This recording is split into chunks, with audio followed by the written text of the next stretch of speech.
A Superior Court judge basically agreed with attorneys who argued that signature gatherers misled people by exaggerating the threat that a new zoning plan poses to the shipbuilding industry. However, the judge decided to let the initiative stay on the June 3rd ballot, saying she has, quote, very limited power to remove it from the ballot.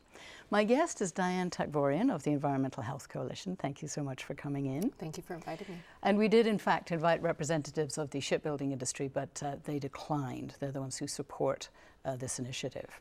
So, Diane, the judge did say that democracy is the remedy. That's why she decided to let it go to the ballot. Why do you disagree with that?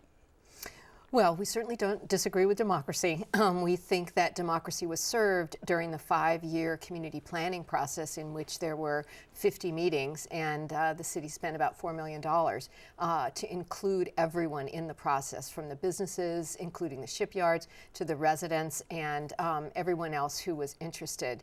And at the end of the day, the city council chose the alternative that they felt would best serve the primary purpose of the community plan, which, by the way, is 35 years old and is the only plan that allows there to be what they call mixed-use zoning, that allows toxic industries to be right next door to homes and schools. So this plan actually makes Barrio Logan like every other community in San Diego. It allows it to have an industrial, a commercial, and a residential zone, and that those would be separated.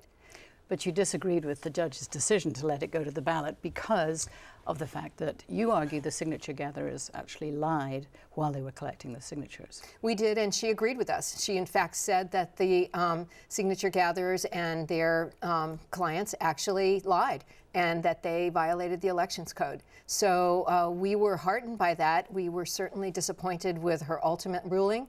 But we know that the voters should have the right information, correct information, and that is that no jobs will be lost. In fact, 5,000 jobs will be gained, and that children's health is really at stake here. And shipyards are not impacted at all. It's really about those smaller companies like auto body shops, plating companies that are wedged right in between homes and schools that are the most threat to those families. Do you actually have the opportunity to appeal this ruling? We do not, because April 4th, the same day as the ruling came down, was the last day that you could submit ballot arguments to the county registrar. So the ballots are being printed as we speak, and an appeal would be useless. Okay, so as I mentioned, the people who are supporting the initiative did not agree to come on, but we do have a clip from Jim Sutton, who represents the Ship Repair Association, responding to the allegation that the signature gatherers were lying. Here it is. These are not lies. This is common, as the courts have said, hyperbole that goes on in political campaigns. As an American, I fear the day that a judge would overanalyze every single thing that is said in the street between people on either side of a ballot measure campaign or every side of a candidate campaign. So how do you respond to that? I mean, he is basically saying there's a par for the course in political debate, and that people have an opinion, they should have the freedom to express it. How do you respond? Well, that's a big concern, because I think this just adds to people's cynicism about how the political process works. If it's okay to lie, and as a result of that lie have something be put on the ballot, we think that's wrong. People should be required to tell the truth. So what we want to go back to is that the Barrio Logan community planning process was one of integrity, and it's really about protecting children's health. And I want to just say that our position is to vote yes on B and C.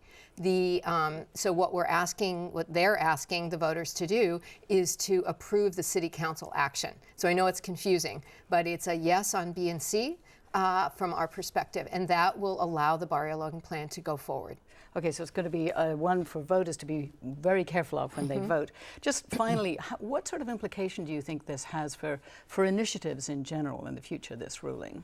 Well, we're concerned because, again, if you're allowed to lie and then have something come onto the ballot, then that's a big concern. We're also concerned about the fact that the city of San Diego did an incredible job of including everyone in this process, from the business people to the shipyards to the residents. Everyone was included. They chose an alternative that was fair to everyone, and that is now being thrown out and being put to the voters in the entire city of San Diego. There's 5,000 residents in Barrio Logan, so all of these voters will have the right to vote on their plan, which seems wrong.